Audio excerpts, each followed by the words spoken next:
Standby and action. Ahlan wa sahlan guys. Assalamualaikum warahmatullahi wabarakatuh. Waalaikumsalam warahmatullahi wabarakatuh. Welcome to Kofirdaus.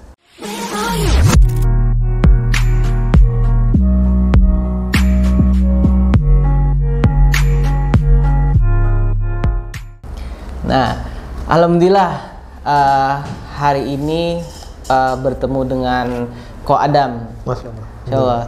Dan sebelum itu jangan lupa untuk yang belum subscribe sekarang juga ke channel Kofirdaus. Dan jangan lupa like, share, and comment. Dan jangan lupa bunyiin loncengnya biar kalian tahu kalau Kofirdaus upload video yang baru. Oke? Nah, balik lagi nih teman-teman. Gue ini kedatangan tamu gitu yang biasanya nge-host sekarang diwawancara. Alhamdulillah. Gitu. Nah, dia ini dari channel Ngaji Cerdas. Ya, alhamdulillah. Namanya Ko Adam. Iya, betul. Nah, dia dari host channel Ngaji Cerdas. Nah, yang gue denger nih tadi udah kita ngobrol-ngobrol lah di belakang layar gitu. Oke. Nah, Ko Adam ini mu'alaf nih teman-teman semuanya. Nah, namanya sipit kan guys, kayak gue gitu sama kan. Alhamdulillah. Nah, gini kok. Tadi Koko bilang kan mu'alaf juga kok ya.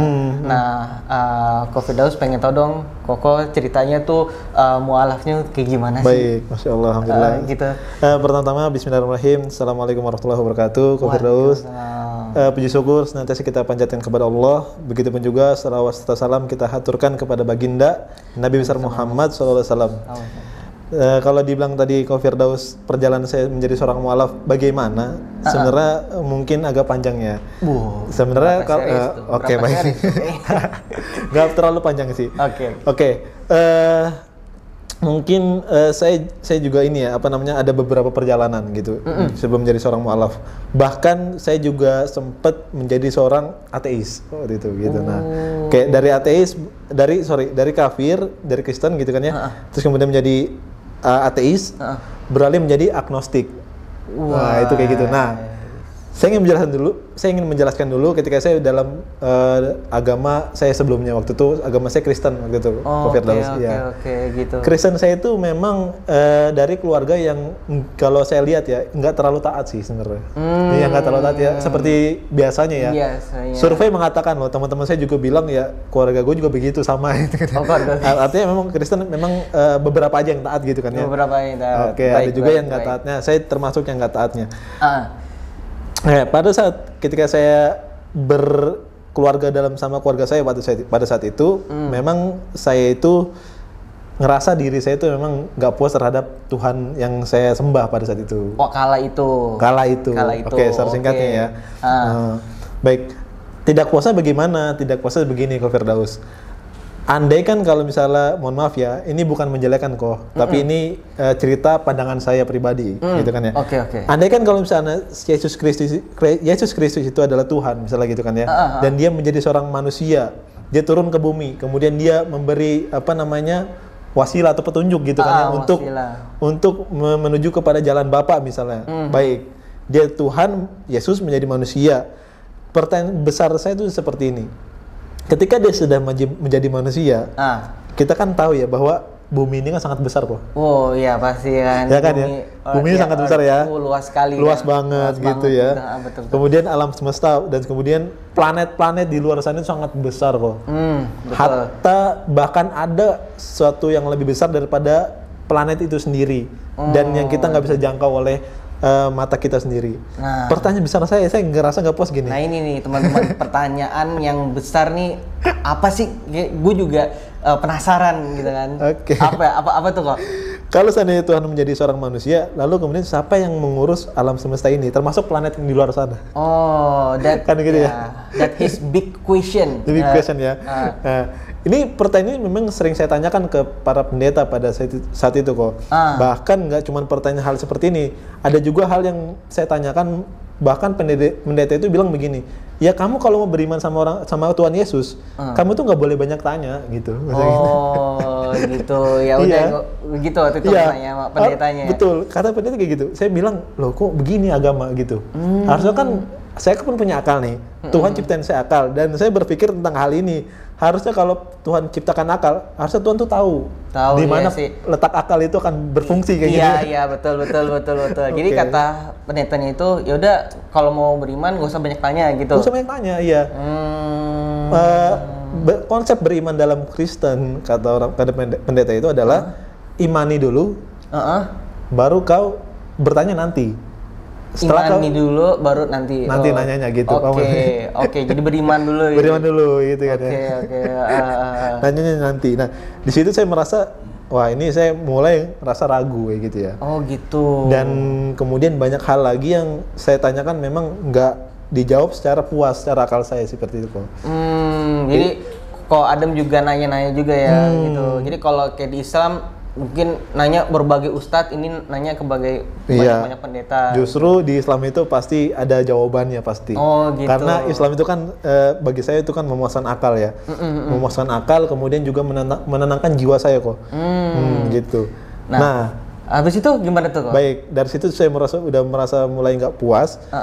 Pada saat itu saya memutuskan untuk menjadi seorang ateis. Ateis. Dalam arti ateisnya bukan berarti ateis yang akut ya, tapi ateis-ateisan aja gitu, karena saya ngerasa nggak puas terhadap Tuhan. Apa Tuhan begini gitu. Berarti kalau ateis itu waktu itu Mas Adam tuh, kalau Adam nggak kayak belum punya agama dulu ya, kayak belum punya identitas. Betul, iya. Saya ngerasa Tuhan itu bullshit lah. Oh gitu, kala itu. Jadi teman-teman gitulah. Ini ceritanya ini, masya Allah nih, menarik banget nih, gitu kan. Nah terus sebagai waktu itu ateis, setelah itu berapa lama tuh kok? Nah ini nggak lama sih. Karena kan saya kan waktu berpikir tentang ateis juga saya sempat sekolah juga kok. Jadi saya ketika berpikir seorang ateis, maka kesimpulan saya bahwa Tuhan itu nggak ada. There is not God gitu kan ya. Oke.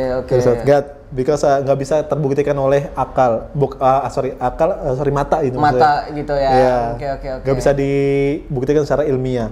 Maka waktu itu saya sekolah sempat. Nah di sekolah menarik banget, ada pelajaran biologi kok waktu itu kan. Biologi. Di SMP, apalagi di SMP pada saat itu kan. SMP itu kan pasti enak-enaknya belajar biologi. Iya, masih semangat sih ngerasain sama. Apalagi tentang membahas tentang bagaimana manusia berhubungan itu.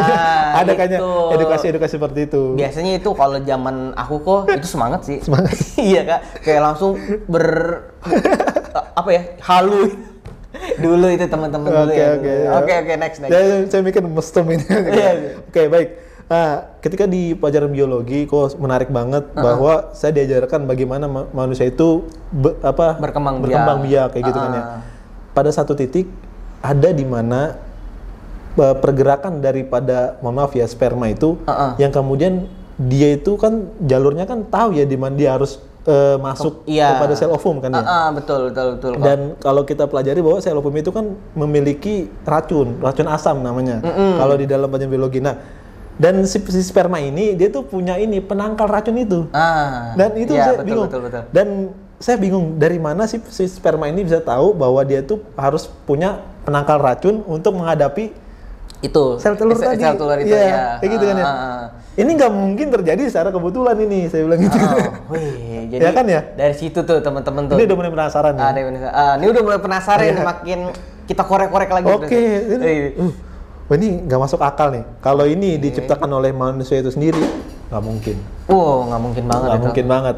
Mana ada manusia yang bisa sekeren itu manusia terus mustahil ya kan ya, membuat jalur cara sperma ke sel terus seperti itu kayak gitu kok. Nah, nggak cuma sampai di situ, saya juga diajarkan tentang alam semesta. Alam semesta. Dan alam semesta ini kan sangat besar kok ya. Iya betul. Nggak mungkin alam semesta ini terjadi secara kebetulan juga. Betul. Nggak ada satupun teori yang bilang bahwa alam semesta itu terjadi secara kebetulan, itu secara benar nggak ada. Hatta bahkan seorang ateis pun dia tuh sampai ngeblinger. Kan teorinya kan Big Bang ya, gitu kan ya. Kan ya. Teori Big Bang itu kan katanya sih dari partikel kecil terus kemudian dia ini kalau saya nggak clear, saya salah tolong dikoreksi kok ya. Meledak jeder gitu kan, jadilah bumi. Ya, itu yang saya ketahui kayak gitu kan ya. Oke. Ya kan? Iya, betul.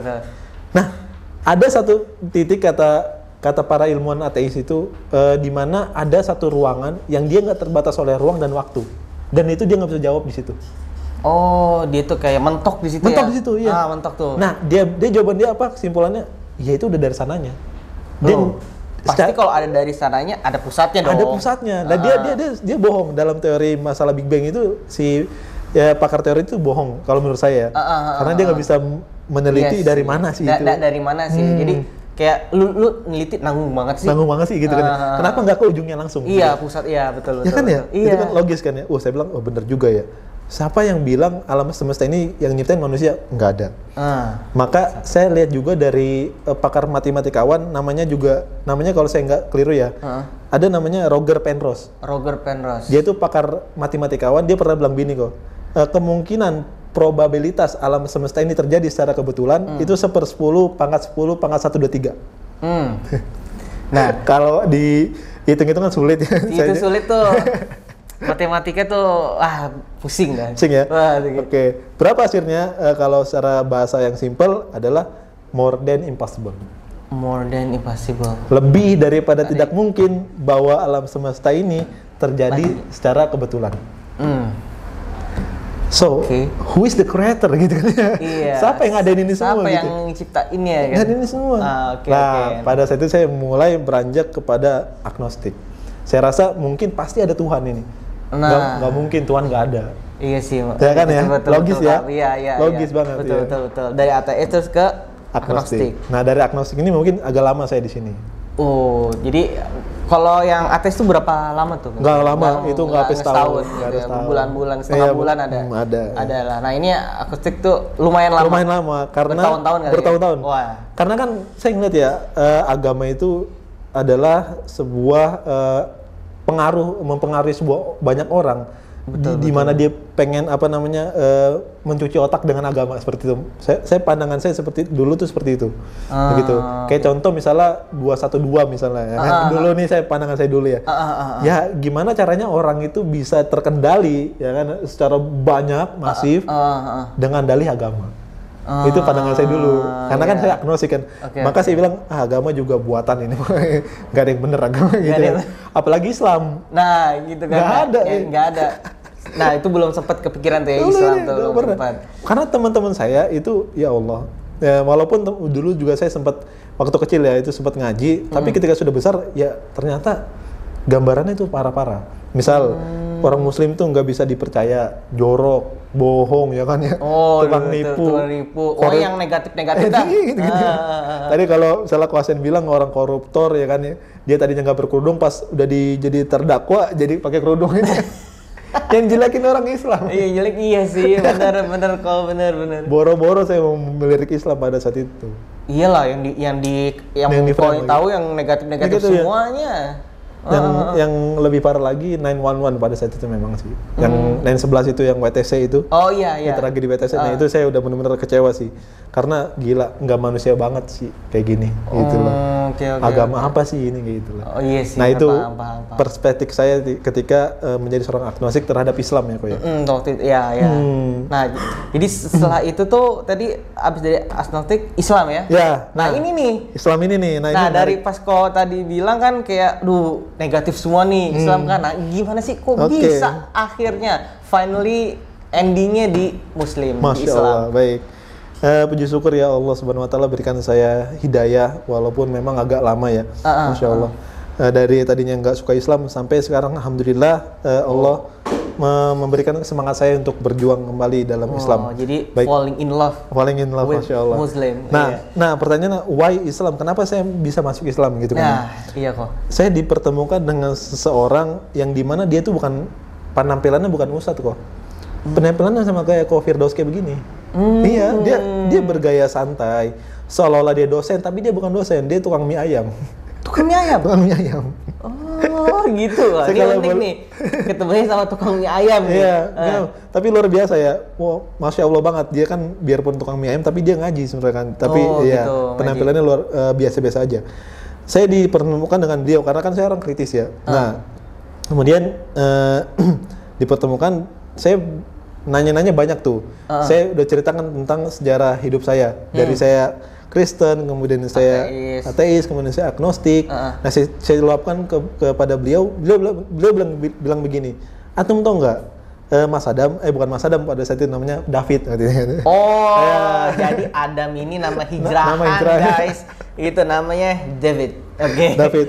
Tahu nggak Mas David? Mas David itu sekarang ini lagi setengah syahadat gitu. Oh, iya. Setengah syahadat. Kenapa setengah syahadat kata dia gitu?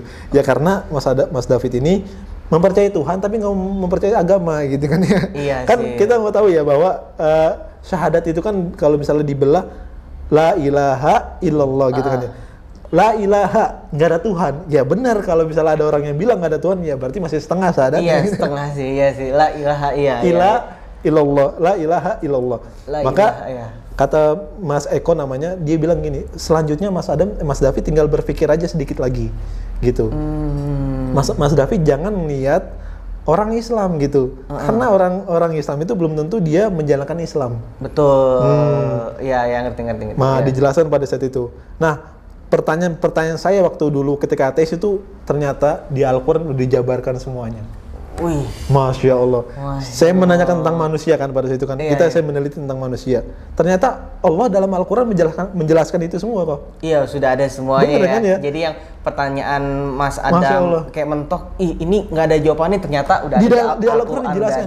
Bahkan sampai ke dari mana manusia itu tercipta, gitu kan? Awalnya apa? Awalnya sampai akar-akarnya. Akarnya Allah jelasin tuh dalam Al-Quran tentang kemanusiaan itu sendiri. Terus kemudian Allah juga jelasin tentang kehidupan. Bagaimana, kenapa Allah ciptakan kehidupan? Kan kita tuh bertanya-tanya juga kan ya. Iya sih. Allah jawab dalam surat Al-Mulk, misalnya simpelnya gitu. Tabarakalladzi biyadihil mulku wa huwa ala kulli syai'in qadir. Alladzi khalaqal mauta wal hayata liyabluwakum ayyukum ahsanu amala. Jadi saya bingung, Allahu Akbar. Ini benar yang ngomong Tuhan. Ini Al-Quran yang ngomong, Mas, dan ini Allah yang ngomong, kata Mas Eko seperti itu. Saya bilang, saya belum yakin pada saat itu. Nah, dijelasin lagi tentang ayat alam semesta pada saat itu. Mas Adam juga menanyakan kan tentang alam semesta, kata gitu kan ya. Nah, dijelaskan tentang surat yang ayatnya bunyinya gini, inna fi khalqis samawati wal ard wa ikhtilafil laili wan nahar la ayatil li ulil albab. Saya mikir aduh ini iya Allah bisa iya dari pagi ke siang hari ke malam hari itu ya betul. Logis gak? Itu semua Allah yang ngatur katanya. Dari alam semesta, siang, malam, ya kan, perputaran antara bumi dan langit, siang dan malam, itu Allah semua yang atur katanya. Ini logis nih. Nah, itu masih 70%. Masih 7% tuh ya. Iya. Nah, kata Mas Eko tadi bilang gini, Mas Adam kalau masih ragu gini aja. Saya bukan berarti menantang Mas Adam nih, tapi Al-Quran ini menantang seluruh manusia.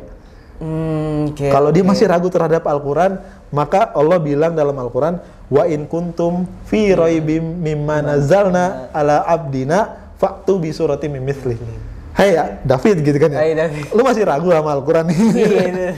Lu gak usah banyak bacot deh.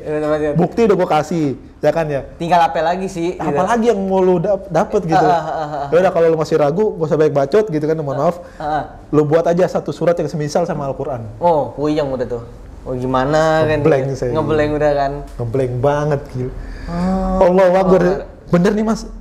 Ini bilang Al-Quran Mas, bukan saya, kata Mas Eko gitu. Nah waktu itu posisinya Ko Adam sama Mas Eko itu masih ngobrol ini kan? Masih diskusi nih, oke. Belum kayak, udah nih, gue udah tinggalin dulu, abis itu gue di rumah baca-baca lagi. Belum ya? Saya langsung di situ. Langsung di situ, oke. Masya Allah. Dan satu lagi ayat yang kemudian menguatkan saya untuk masuk Islam adalah Allah bilang dalam Al-Quran, dalam surat At-Toha ayat 14, Allah mengatakan, Innani anallah. La ilaha illa ana fa'budni aqimus sholata li dzikri, kata Allah gitu. Innani anallah, kata Allah, saya ini adalah Allah, kata Allah. La ilaha illa ana, kata Allah. Tiada Tuhan yang layak disembah kecuali saya, kata Allah. Fa'budni, sujud sama saya. Tuhan-tuhan yang lain, nggak ada yang kayak begitu modelnya. Itu beneran. Jadi maksudnya di dalam kayak buku-buku sebelumnya gitu ya? Iya, itu nggak ada seperti kayak gitu. Bahkan kalau misalnya kaum Kristiani juga ngecek kitabnya masing-masing gitu ya, Bible dan seterusnya, mereka nggak akan pernah nemukan ayat yang mirip kayak begini, nggak ada. Yesus Kristus itu nggak pernah ngakuin dirinya sebagai Tuhan dan nyuruh muridnya menyembah. sujud, Ya, nggak nyembah, sujud malah. Nggak ada dalam Kristen kayak gitu. Nggak ada. Gitu. Beneran. Dan Allah sangat tegas, sangat pede gitu. Ini kata-kata Koasen sangat pede banget memperkenalkan dirinya dan langsung nyuruh. Nah, wajar dong. Wajar ya betul. Nah, dalam, makanya Masya Allah. Masya Allah banget Mas Kodam. Sampai saat ini saya juga masih kritis terhadap ketuhanan kok. Dalam arti gini, saya juga masih mempertanyakan Tuhan. Tapi karena saya dapat ayat wa in kuntum fi raibim mimma nazalna dan seterusnya, maka saya bilang kalau ada satupun orang yang membuat Al-Qur'an yang semisal sama Al-Qur'an, satu surat aja, mungkin saya bisa pindah. Saya tantang gitu kan. Tantangan Allah coba. Satu suratnya satu ayat dulu ya. Surat kebanyakan satu ayat gitu. Bisa nggak? Gitu. Kalau nggak bisa, ya udah saya tetap bakal dalam Islam. Itu yang mau saya kuat. Jadi, Masya Allah.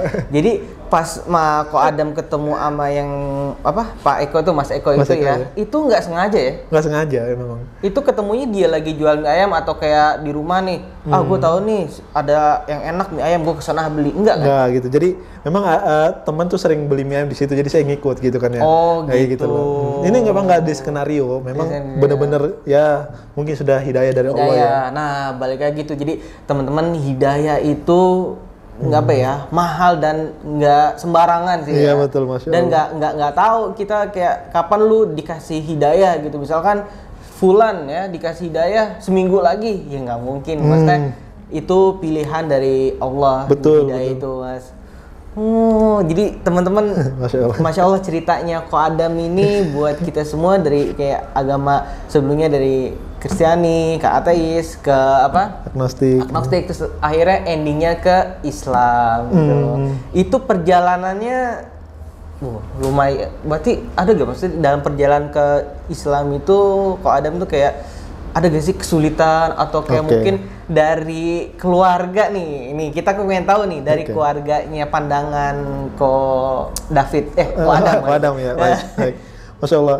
Kalau kesulitan dalam segi pribadi saya kok, waktu saya masuk Islam itu memang paling sulit itu adalah ketika saya menjalankan sholat subuh. Wah itu teman-teman semuanya. Iyalah. Tahu ini maksudnya kalau apalagi milenial ini. Iya, kalau sholat subuh emang paling sulit iya sih, betul. Saya pernah waktu itu sholat subuh jam 10 loh.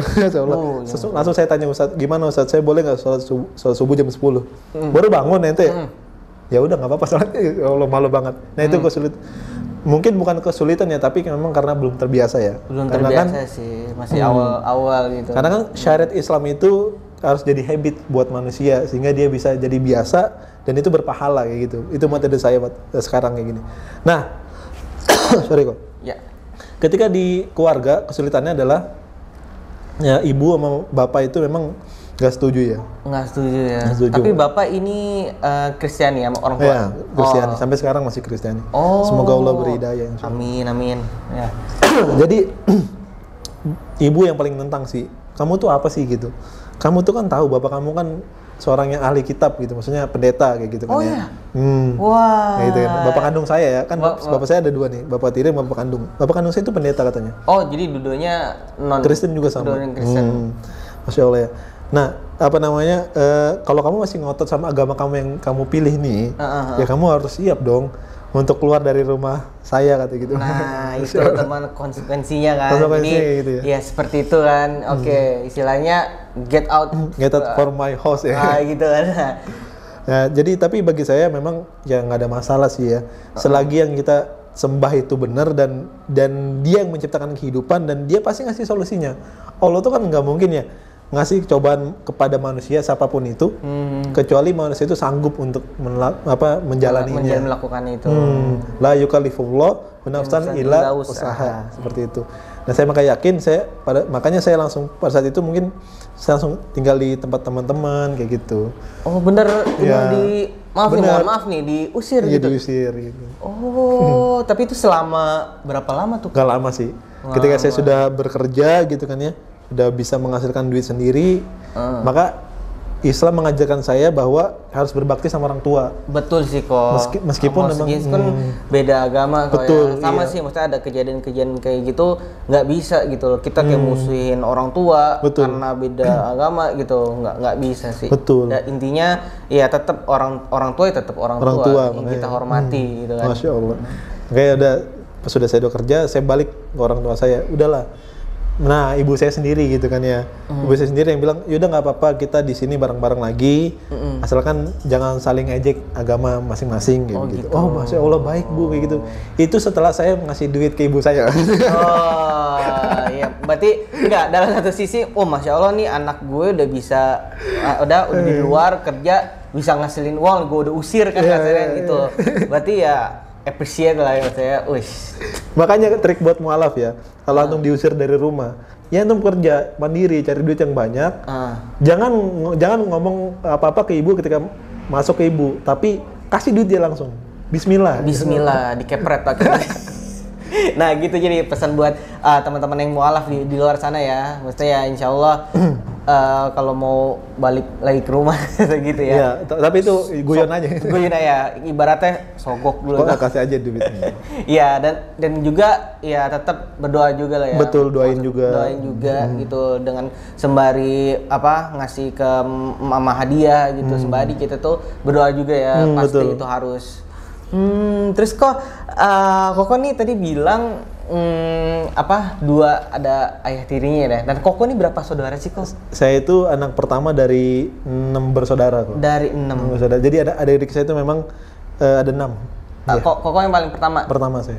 Dan yang lainnya, maaf nih kok pengen tahu boleh. Maksudnya muslim apa? Non muslim semua, tapi ada satu yang muslim alhamdulillah. Mualaf juga? Mualaf. Bukan mualaf ya, jadi adik saya ini diurus oleh tetangga saya. Nah, jadi karena diurus tetangga saya, jadi didoktrin Islam pada situ mungkin jadi Islam kayak gitu. Jadi ibu saya udahlah biarin lah, dibiarkan begitu saja kayak gitu. Walaupun masih tetap connect ya antara adik saya sama ibu saya, tapi mereka udah muslim. Oh, mereka udah. Jadi hanya satu ya, berarti sisa ini yang 4 itu non ya, muslim. Tapi itu akur, maksudnya alhamdulillah ya. Akur banget alhamdulillah. Nah, berarti kalau kok mohon maaf nih kok, berarti umur sekarang 24 ya. 24. Istri jadi, 1. Masya Allah, udah taken nih, udah zawaj tuka udah lewat ya. Lewat ya. Masya Allah. Tinggal hostnya aja belum. Aduh, jangan bahas di sini guys. Ntar aja di backstage belakang layar. Oke. Nah, udah ini. Do you have kids? Not yet. Not yet. Insyaallah semoga dapat kayak udah berapa ini kok? Udah lama apa baru? 1 tahun. 1 tahun. Oh, masih anget ya. Alhamdulillah. Nah, balik lagi kok ke tadi, Masya Allah cerita kok Adam tentang masuk Islam, gimana perjuangannya. Iya. Dari yang pasti itu dari mencarinya itu kayak berarti kok tuh ikhtiar sih kok. Iya betul. Sih, maksudnya kayak cerita aku jadi ingat ceritanya papa kan waktu itu yang ikhtiar, dia bagaimana kan ikhtiarnya. Dan ya ini kayak tadi kok Adam ini di ikhtiar dan ikhtiar tuh maksimal dan penasaran banget.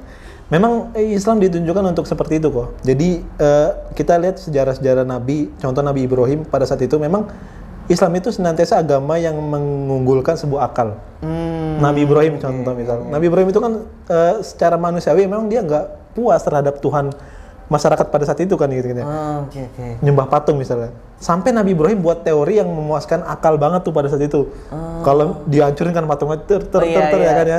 Terus kampaknya dikasih ke patung yang paling besar gitu ya. Nah, pagi-paginya rame. Siapa yang ngancurin patung ini? Pasti Ibrahim. Loh, kata Ibrahim, kok nanya saya? Tuh tanya tuh patungnya gitu kan. Itu kan yang megang kampaknya gitu kan. Itu kan secara nggak langsung ngetes akal kita kan gitu kan. Iya betul. Kata Nabi Ibrahim, di mana logis antum gitu? Di mana logika antum nyembah patung yang nggak bisa ngasih apa-apa buat antum? Gitu loh. Yang sedangkan saya bisa hancurin nih patung semua gitu. Gitu ya makanya. Islam untuk ditunjukkan untuk agama seperti itu. Hatta Nabi Muhammad SAW, Nabi Muhammad pun dirangsang akalnya oleh Allah Subhanahu Wa Taala. Dalam Al-Quran ketika Nabi Muhammad itu dapat wahyu, dapat wahyunya kan Iqra ya betul. Banyak mufasir menafsirkan bahwa Iqra itu adalah bacalah dan seterusnya ya. Betul. Akan tetapi sebenarnya Iqra itu sebagian ulama menafsirkan bahwa Iqra itu ya amatilah. Amat. Iqra kan iya, amat. Iya. Secara Iqra, ya amatilah, kemudian ya cermatilah. Cermatilah. Ya cermati berarti menggunakan akal gitu Betul, kan. betul. Nah, Iqra bi ismi. Kalau dalam bahasa Arab kan bi ismi itu kan dengan nama. Dengan saya dengan ciri-ciri saya gitu kan ya. Kalau biasanya gitu ya orang Arab ya. Gitu. Ya, betul. Bi ismi Rabbi. Dengan tanda-tanda ketuhanan saya kata Allah.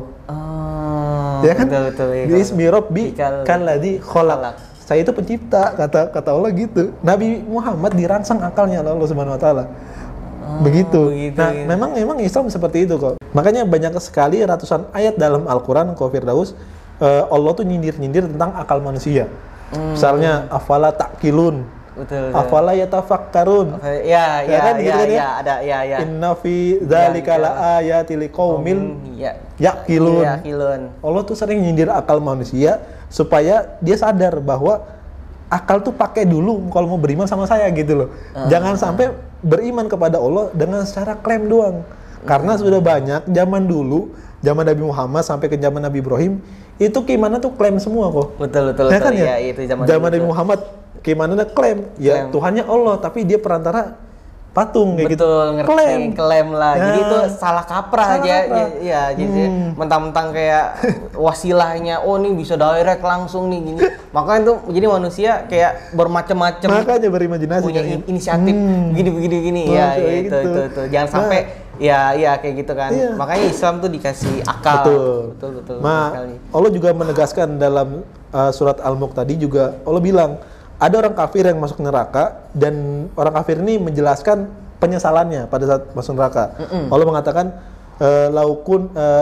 laukunna nasma au naqiluma kunna fi ashabis sa'ir. Ya gitu kan.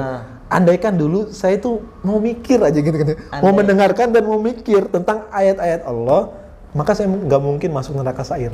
Kayak gitu kan ya. Gitu. Nah, berarti bukti tanda bahwa orang yang belum beriman kepada Allah berarti dia belum menggunakan pendengarannya dan belum juga menggunakan akalnya gitu. Jadi itu buat teman-teman tuh. Jadi bagi teman nih, masya Allah nih, Ko Adam benar-benar kayak menggunakan akalnya semua untuk kayak memang kayak gitu sih. Maksudnya dasar manusia tuh punya otak, pasti berakal dan buat mikir lah itu ya pasti gitu kan. Jadi teman-teman yang mau semuanya ya, atau ada pertanyaan kayak mentok apa, mungkin bisa cari di Al-Quran. Insya Allah semuanya jawabannya betul. ada di dalam situ semua gitu. Nah gini kok, biasanya nih kalau buat di channel gue Ko Firdaus ada quotes nih kok, atau buat pesan-pesan kaum milenial. Oke. Ini sebelum before ending gitu nih kok. Apa nih kok dari Ko Adam? Oke.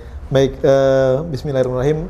Semoga ini bisa menjadi motivasi untuk saya pribadi dan khususnya untuk para penonton Ko Firdaus ya. Terkhusus Anda yang sekarang menjadi seorang muslim, ketahuilah bahwa Anda itu sudah mendapatkan hal yang sangat berharga dalam hidup Anda. Kenapa saya bilang begitu? Karena Anda sudah memiliki Islam. Dan Islam ini sesuatu yang sangat mulia. Dan dimanapun Islam berada, pasti dia akan mulia. Islam itu ibarat kalau saya bilang kayak berlian.